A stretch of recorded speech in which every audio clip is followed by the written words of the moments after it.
Welcome, everyone, to the town hall, and a very special one indeed. We've got some great executives lined up here to talk about a recent acquisition and collaboration and partnering, and we've got their special guest and one of our founding members. We have a few others on the call here as well. Alan Bourne, the Director of Technology Investment Banking with Fairmount Partners. I'm going to pass it to you, Alan, to introduce the guest today. Thanks, Ward. Appreciate it. Alan Bourne with Fairmount Partners. We're investment bankers based in Philadelphia. We focus on emerging growth technology. I run the HR Tech investment banking practice. So it's good to see everybody. So today we're going to talk about a recent transaction that was in the space. Fairmount represented Energage in its acquisition of the talent management business of TalentQuest. And so with us is Eric Rubino, CEO of Energage, and Kevin Sessions, a former CEO of TalentQuest. And we thought that it would be great to just have a conversation about the deal, how it got started, what we see in the market, and things like that, and really just talk about the vision for the combined company. And so I'll stop there and let Eric and Kevin introduce themselves. Sure. We are now all new Energage. I am the CEO of Energage. I started at Energage in July of 2019. Been in tech since the 80s. Cut my teeth at SAP. I was the 80th employee at SAP America in 1990, and have really just helped organizations since then grow and achieve their objectives. Energage, former Energage, we now have expanded our breadth with the partnership with formerly TalentQuest and Kevin and his team, and we're having a lot of fun. Energage has been in existence 18 years. Has a brand and goes to market formally solely around employer recognition and authentically branding organizations through voice of employee, as well as measuring and driving improvement in business through employee engagement and culture. And really has been at it a long time, has unbelievably great data through its outreach, and really wanted to expand its tech stack and ability to service mid-market clients in a more comprehensive fashion, which was a leading indicator of why we partnered first with Kevin and his team.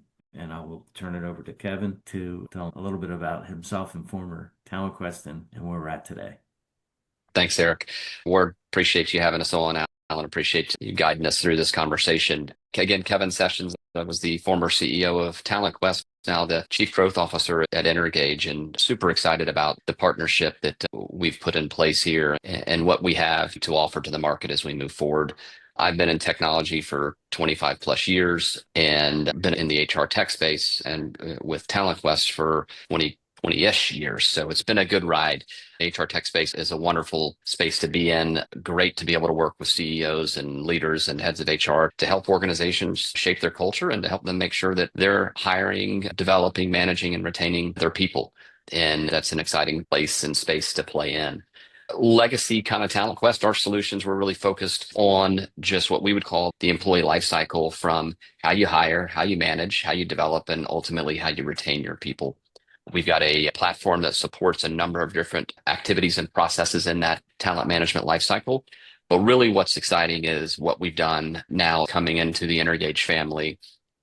And we have an all-in-one solution to really support the employee journey within an organization, and the possibilities of what we can do as we combine culture and engagement and insight with all of the talent and performance management activities is super exciting. Maybe to start, Eric, you and I were talking yesterday, and you mentioned that you met TalentQuest 4 years ago. So maybe talk a little bit about how the relationship began and what initially brought the companies together in terms of, hey, maybe there's a joint go-to-market, or maybe there's some things that we can be doing together. I was fortunate to meet Frank Merritt, who was the founder of TalentQuest about 4 years ago. He does a lot of executive consulting as well as board consulting, and he had a client in the Philadelphia area. I got introduced to him, knew about TalentQuest overall, had dinner with him, and just struck up a friendship, really. And he would be coming to the Philadelphia area quite often, and we always got together and had some dinners and got to know each other really well. The first spark was just Frank, the culture and integrity that he drove for his company, and just in speaking to him. And then we got to talking about our respective business, and we always thought that we could help each other out as partners. And then eventually, probably a year or so after I met Frank, I met Kevin, and I just got along from day one and saw things that as partners, we could really help our respective business out and our clients. So we struck a partnership, and through that partnership, we really got to know our respective organizations, that our cultures were really aligned. That was a key indicator. It was for Frank and myself and Kevin whether we should pursue a deeper partnership. Over the last year and a half or so, we decided that we were really interested as Energage in the talent management solutions that Kevin and the team had gone to market with. And we wanted to just carve that out of their existing business that had additional learning and consulting capabilities. So Kevin and the team started running the business that way, reporting out on that, which afforded us the opportunity when the time was right to merge the businesses. And then we consummated that transaction, I think it was March 17th. With a lot of great help from Alan. I'll give you a plug there in the Fairmount team because it's true. Thank you. And we're just starting now in that phase of putting the organizations together, and it's a lot of fun, a lot of great challenges, and we've had some quick successes. Can you talk a little bit about some of the joint go-to-market activities that you all did that helped solidify that a combination was going to be successful and that now seemed to be a pretty good time to do it? So, Alan, we were a fairly small organization. We were privately held, no outside capital, and had to focus on running a profitable technology business. And there's pros and cons to that, as we all know. So we had developed what we felt was a very strong product and platform. We had invested really more heavily in product than we had in our go-to-market activities. As Frank and I met Eric and the rest of the team and said, great fit, great people, let's look at what a partnership could look like. And we began testing to see what we thought made sense. We wanted to validate that. And if it made sense to us and not to the market, then okay. But we really felt that there was something there. And what we did is really started with a dozen or so clients of Energage's at the time and said, let's make some introductions and let's see if this would be something that would be appealing to the customer base. And what we found was really great success in doing that. We probably had a couple handfuls of conversations. We converted not quite almost 50% of those into paying customers. And so it validated what our thought was, that this combination would make sense.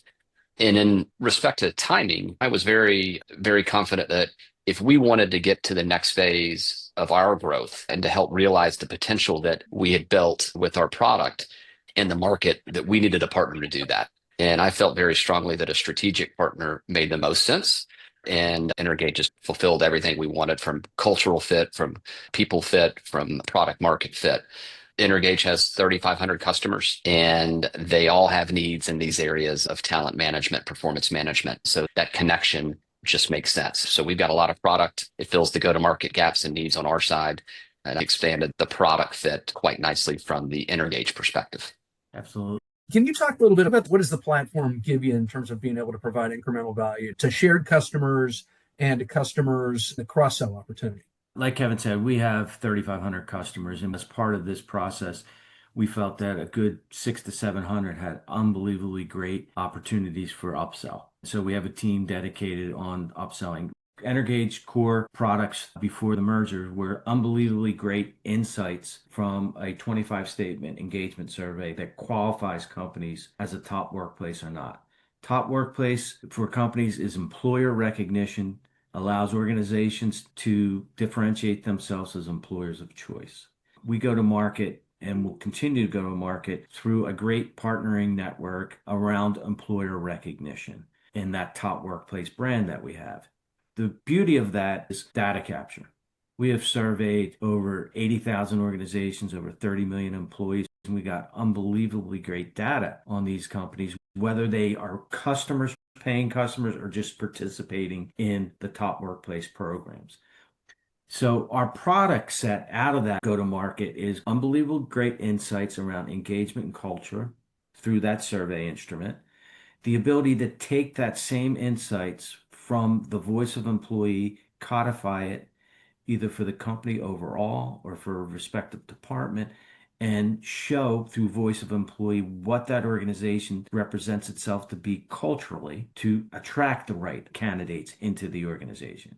And then the ability to pulse out on cadence that makes sense with codified content in platform that is continually refreshed by our people science team. What we were lacking and where we thought 1+1 = 4 was the ability, once we attract the talent into the organization, and our existing platform can give senior leaders an idea where they'd be focusing with respect to how engaged their employees and culturally. We wanted to be able to make sure we could have that whole employee journey codified and data driven predictively on how we can manage our most important asset, our people.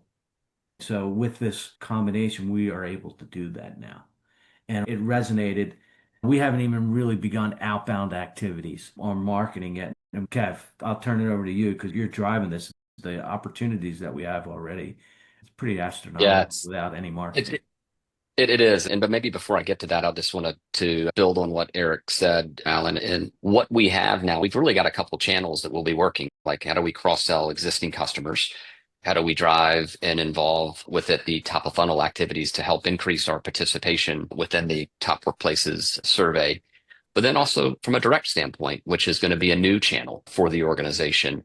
It provides tremendous opportunities for us to go out there from a direct standpoint to say, we have the only all-in-one talent experience platform for the mid-market to really help organizations attract employees on the front end through the recognition, employer branding, and voice of the employee through that employer of choice capabilities, as well as then how do we acquire them and make sure that we're hiring and bringing in the right talent? How do we develop them and ultimately retain them and help them grow?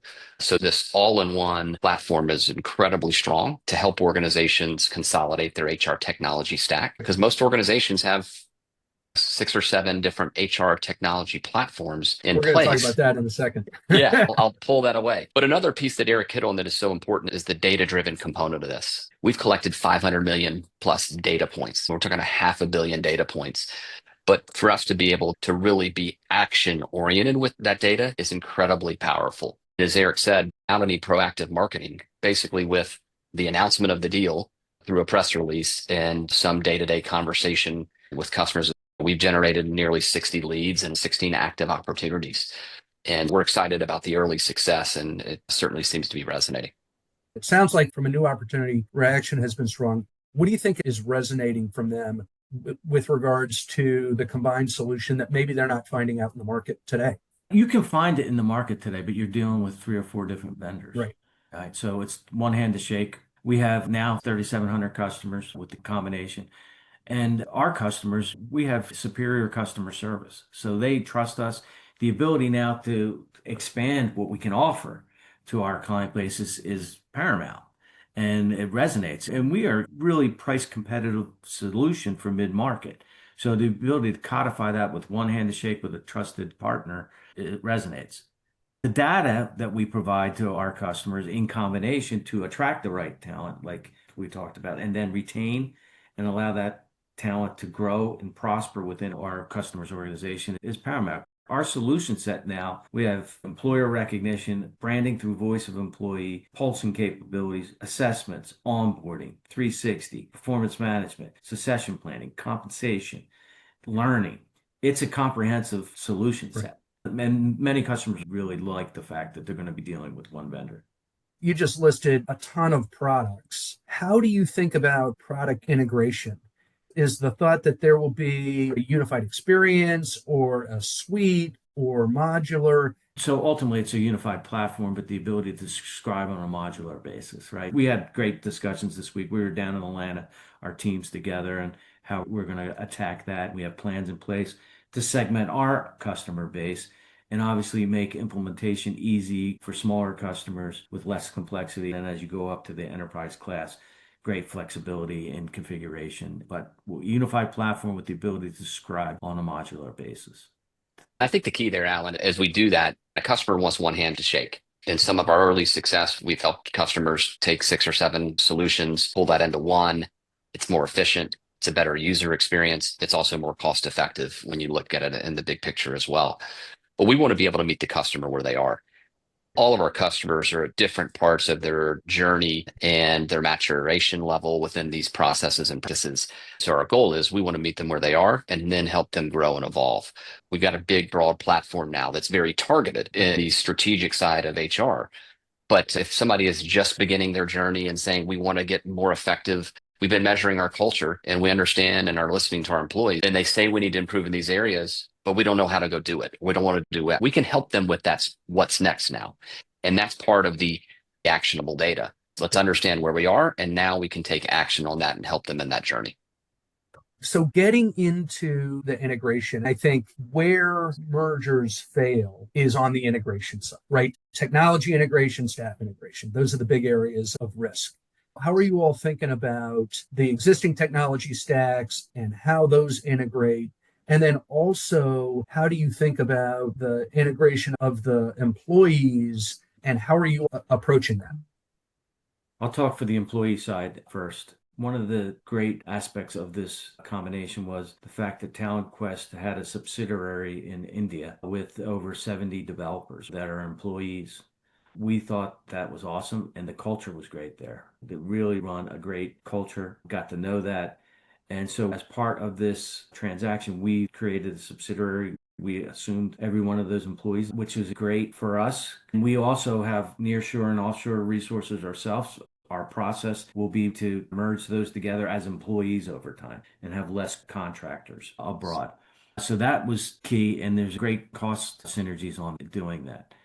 Quest US, every employee came on board. They're either additive to the team that we have. All the leaders came over, and that was part of our combination to make sure it was a win-win from a culture standpoint and to afford TalentQuest opportunity to enjoy what we think is going to be very fruitful years to come from being in the Energage family.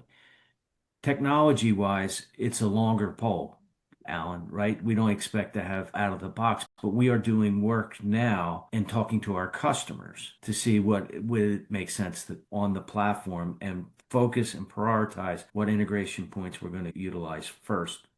Obviously, we're going to have single sign-on and look and feel. It's a flexible architecture in the sense that from a branding standpoint, most of our clients brand their own brand, so the look and feel is theirs. So that's not a real issue. Single sign-on shouldn't be an issue. But understanding and focusing on the priority on the integration points on the platform will be driven from customer and interactions with these first 18 or 19 opportunities we have.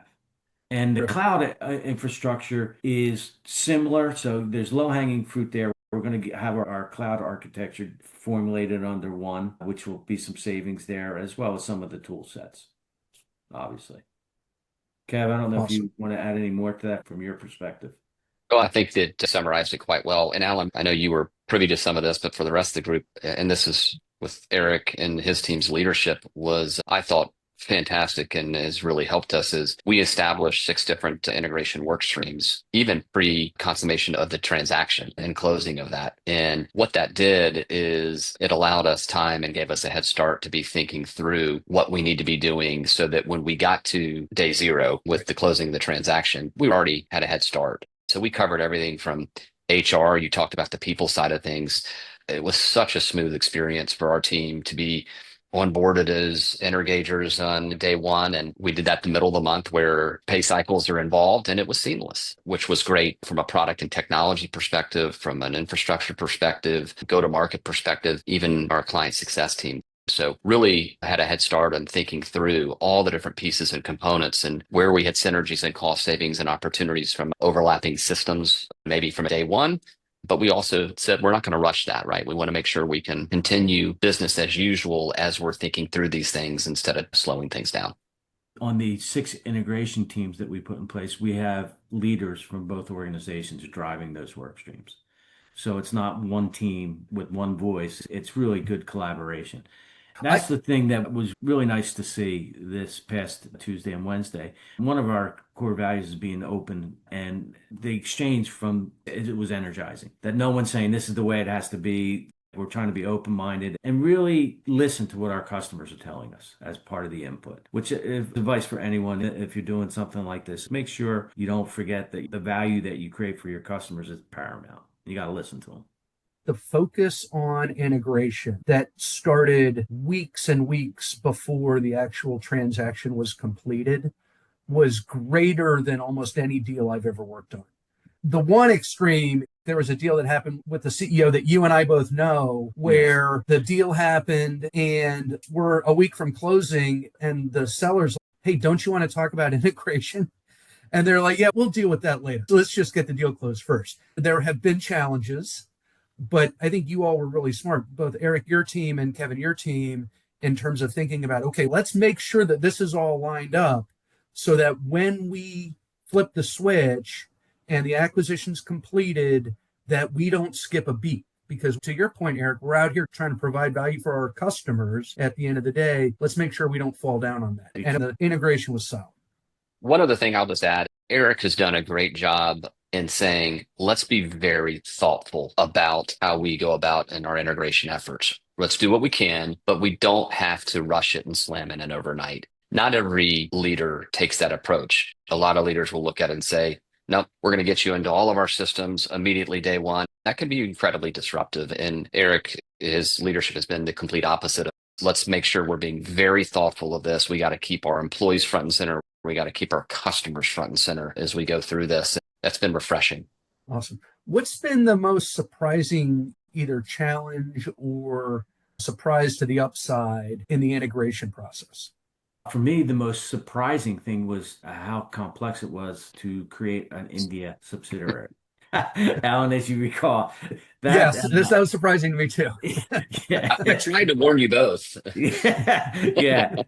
We had great assistance in that. And we have a lot of domain expertise with the leadership from TalentQuest on that. Getting it up and standing was a little more complex than I thought it would be.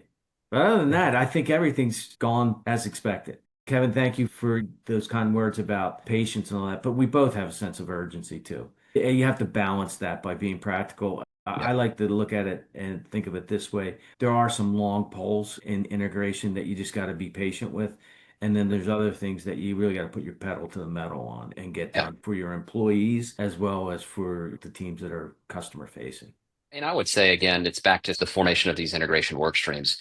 I look at it 45 days in. I'm pretty proud of and somewhat amazed at how far along we are in those 45 days. We wouldn't have been there if we didn't start that stuff before.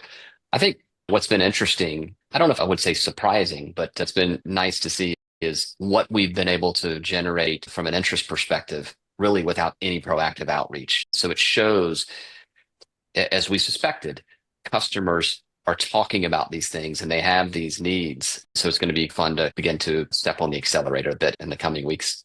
So Energage is backed by New Spring Capital. Eric, talk a little bit about how having private equity backing, what that does in terms of influencing strategic priorities, decision-making. What's it like to work with PE, have PE involved in the growth of the business, and what's that relationship been like, and how does it affect how you think about things going forward? With NewSpring, it's been excellent. I've worked with many PEs over the years, and some are better than others. I think NewSpring is far on the right of being excellent in the sense that they have a longer term horizon than many. Like I said, NewSpring's been invested in Energage since 2017. Highly supportive. Also, Mike DiPiano, who's the founder of NewSpring, was an operator, and he's our chair. So he understands as an operator some of the challenges that you have. He also understands the climate that we've dealt with in the last 5 years. You think about the headwinds that many organizations have had over the last 5 years, starting with the pandemic, the Silicon Valley Bank meltdown, wars, elections. It's been anything but smooth sailing. They appreciate that. They're supportive, yet they're not in your shorts, so to speak. They're additive, right? And as a leader, you like that. So it's been great. There are expectations, though. When you seek capital and you bring in PE, they're in it to grow an organization, have teams that grow, prosper, and ultimately have a return on investment for them. So there is that challenge. But as a leader and working with many PEs, if you focus on the business and you're growing the business profitably and you're not in a situation where you're demanding or needing money, things take care of themselves and you can sleep well at night. We've operated Energage that way since I started, and we will continue to operate that way. I'm not worried about external pressures. Just create a great business and keep it growing well. So I've got one last question, and there's some additional questions in the chat. So I did want to leave time for Q&A. So the last question that I have is, Eric, from your perspective as a buyer, and Kevin, from your perspective as a seller, What advice would you give other HR tech founders that are thinking about M&A? From a buyer's perspective, if you're going to support organic growth with inorganic growth, engage a banker that hopefully knows your business. I'm very blessed that Alan and his team know Energage. They were just super supportive and done a ton of work for us when we were building out our buy-side strategy. So that's paramount. Secondly, as a CEO, make sure you have a relationship with the CEO and executive team of the organization that you are seeking to potentially strategic partner with and or acquire, because that relationship is paramount and it allows you, and if people are your greatest assets, you want to look at how you can combine organizations in the most efficient manner that supports your employees as well as what you're trying to achieve from a business objective. If you have the opportunity to partner with that organization in some way, shape, or form before you actually go into a merger or acquisition, it's helpful because you can really test like we did. It doesn't have to be extensive, but you do need to get a feel whether it's going to be a 1 + 1 = 4, or at least 1 + 1 = 3. It can't be 1 + 1 = 2. I would say from a seller perspective, there's some similarities there, right? I would say it's just incredibly important to get to know as the CEO of the business that you're going to be selling to and the rest of the leadership team, and not to rush into those things. As Eric mentioned at the beginning, we were fortunate. We got to know each other over a 3 to 4 year period. We had time to wait and pick and choose the right partner. That afforded us the opportunity to really get to know each other because that cultural fit, that trust, we were able to have some very direct conversations. We were to have difficult conversations and understand ahead of time, how do we deal with adversity? How do we deal with coming to terms when we're seeing things differently initially? And that's incredibly valuable to understand and have that trust going into this partnership. So I think that's the biggest thing. You can look at product fit, you can look at market fit pretty quickly, pretty easily. I think it's the cultural elements, it's the trust that you can build and establish going into it that to me is such a critical factor. Thank you both. Ward, let me kick it over to you for Q&A. Thanks, Alan. Terrific to hear what we call dating before you get married, where you guys partnered for a while. And I see some questions popping into the chat, and I'll get to those in a second. In terms of dating before you get married, you had that opportunity, and I've seen a lot of mergers where they really didn't, I guess, done on paper or financial driven or some acqui-hire maybe, I don't know. But even then, I can't imagine doing it any other way. Let me put the big question down on the table here. Did either one of you, are you willing to date other people before you chose to get married? Or was this kind of like love at first sight and then you just went down that path and here we are? We were doing other acquisitions outside of talent management, so we had some opportunities to drive those. In the talent management space, we were talking to a few other companies, but the dating aspect with TalentQuest, the integrity of Kevin and his team, as well as Frank, their owner, was a true differentiator. Yeah, likewise, Ward. We were having other conversations as well and had an opportunity. And the nice part about that is you can really see what do you like, what do you not like as you go through those things. And it really helps you gain that perspective of what's important in these things. I think that was very helpful to see and to know what else was out there, what the other options were, and it helps solidify exactly what do you want for this next chapter of your life. We use the dating analogy when you get married. Yeah. And Ward, we also had the dynamic that TalentQuest was not PE backed. It was primarily owned by Frank. And so Frank really had some definitive ideas on what he wanted for the talent management team to be with, like who he wanted it to be with and how the employees were treated. He was adamant about that. He looked me in the eye and said, are you going to be the type of company that's going to afford my team these opportunities? We had to look him in the eye and say, absolutely. So that kind of drives behavior. Yeah, completely. Thank you. One of the questions earlier, Eric, something that you were talking about, is your traction focused SEO content or is it EVP? I imagine employee value position. Jason asked the question. Correct. We're more driven for employee value prop. Can you codify the question better? So you said you guys have 500 different data points, and it Yeah. sounds like you gather a lot about the company and why work at the company. So typically companies will create an employee value proposition as to why to work there. Yes. And so instead of just a EVP, you've broken that down into specific data sets. Absolutely. So we have a branding product, Jason, that if you subscribe to our platform, our survey is anonymously given to employees. To be a top workplace, you have to take the engagement survey, which we've kept the core questions the same over the 20 years that Energage has been in business. So the data capture around engagement culture is unbelievable. What we've done, though, to attract the right attention and to invert that data from internal to external is you cannot modify it, but you can highlight attributes through your current employees macroly for the company or departmentally if you have a hiring initiative going on for, say, engineering. So the codification could be simply like 98% of the employees in the engineering department at Energage feel that they're generally appreciated, that they have the tools and the infrastructure in place to achieve their objectives, and that their managers generally care about them. Something like that. And you can highlight that, codify it into a social asset, a tag that could be displaced through social media and job sites so that you're attracting the right candidates to your company from a cultural aspect through voice of employee. That's an external value prop. The internal value prop for managers that look at the data is that the data for confidentiality, if you're in a small department, you're merged into a larger department. So if you're in a department of 3, you're not going to be able to see. And based on how you set up the demographics, you can look at tenure, you can look at job title, and you can see how focused or unfocused given areas are. The areas that you should celebrate because you're doing great, and the areas that you need to focus on. Once you understand the areas that you need to focus on, you could put action plans and track it in the platform and pulse out on a non-anonymous basis to see how you're doing as a leader. So the thing is, we coach all of our clients. If you're going to take the time to ask for employers' opinions, you got to act on Do it. something. Yeah. Yeah. Do And if you something don't with do it. that, you shouldn't even go down that road. So it doesn't mean you have to do everything that your employees want you to do, but you got to say why and what your focus areas are if you're not doing something. We eat our own dog food internally on that, and we coach all of our clients to do that. Especially in this hybrid or remote work environment, you need to really give your employees a voice, or you're really missing out as a leader. That's Does that excellent. help? Yeah. Absolutely. Because we create AI ads, we do full programmatic advertising. And so we create audiences and then translate that audience into an AI ad.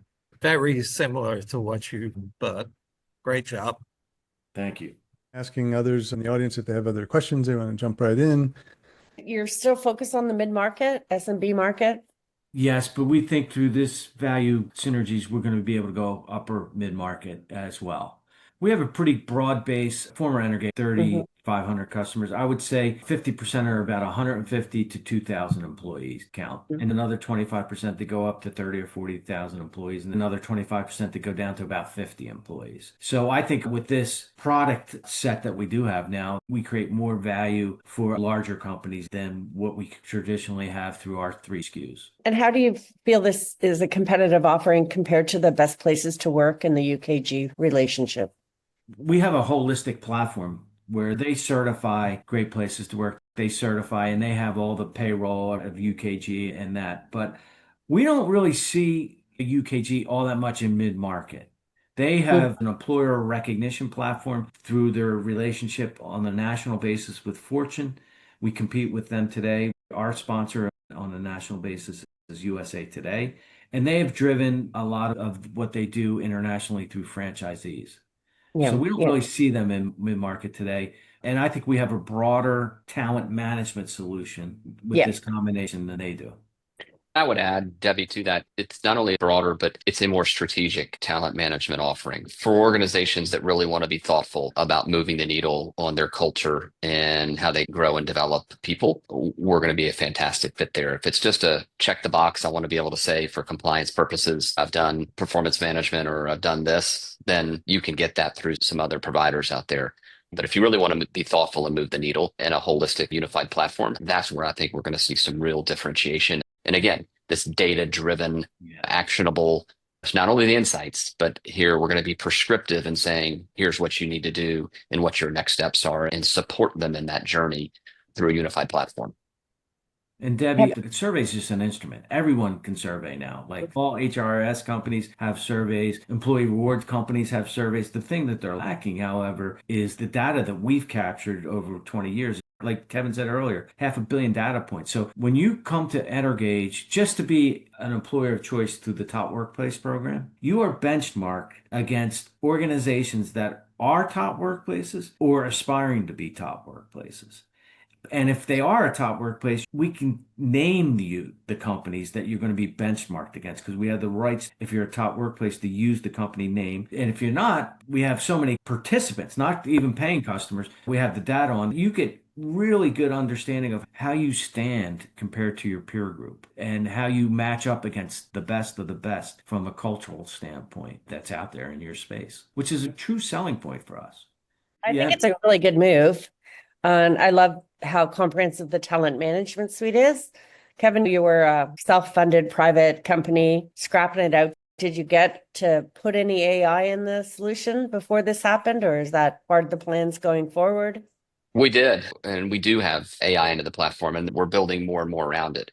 What's exciting too, that we haven't really even touched on, is where I think there's a big differentiation is in the personalization capabilities. So we have a behavioral assessment as part of our platform to help organizations not only understand what does great look like for a given position and how do we identify that and how do we assess candidates against that, but also to help employees increase their self-awareness, to help managers understand the people on their team and how do I coach and communicate and engage with those people, which adds a whole level of personalization that frankly our peers and competitors in the market can't provide.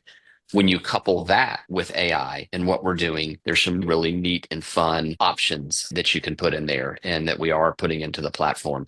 So we've got a solid start on the AI front. We've got an exciting roadmap of ideas and things that we want to pull in. And then now combined, there's a whole AI strategy that certainly will be a big part as we move forward. The news last week, Microsoft announced they're embedding some of their AI into their Office suite so they could curate information about their employees if you're using Microsoft's suite. Not a shocker, but a big announcement because it's tied to skills and whatnot. It sounds like now you have a similar combination, and looking at the stats of companies that are sizable without all the data points, they may not have realistic, usable observations or capabilities until time passes, and you've got a head start on that, which is fantastic.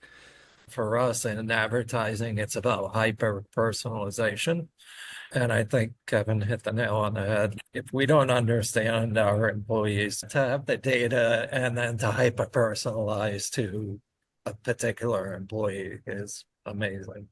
Yeah, and Jason, to that point, even our survey is on a 7-point Likert scale from strongly agree to strongly disagree. As you're taking the survey as an employee, if the system sees that on the bell curve, a lot's being strongly agreed or strongly disagreed, it'll prompt you through an algorithm to comment. So you get qualitative as well as quantitative data. You get a lot of comments that some even on a non-anonymous basis will comment. But we run AI against that today to codify all those comments and get themes and areas what your employees are telling you. That's just one use case.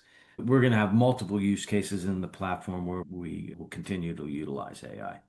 We're just approaching the top of the hour, so we're going to need to wrap up. One question, if somebody on the call or listening to this recording wants to potentially partner. Absolutely. We have a partnering organization within Energage. We have many tech as well as non-tech partners, and we do a lot of partnering. Go to Energage.com partnering or outreach to Kevin, myself. It's in our DNA. We partner with a lot of organizations. Terrific. Hopefully we'll continue to hear great things like this as you grow and new mutual customers and get more partners in the ecosystem. Thanks for joining us in the town hall today. Really appreciate it. Thanks to the audience. Alan, thanks for bringing this together. You do deals and webinars and everything else. Amazing. Just great stuff. Thank you, Kevin, Eric. We wish best fortune for all of you. Hopefully see you again sometime in the town hall. Yes, all that participated today. Happy Friday and have a great weekend. Special thanks to our moderator, Alan Bourne, one of the founding members of the HR Tech Alliance's community platform. We truly appreciate our subscribing corporate members who provide the primary funding that powers our community platform and empowers our mission.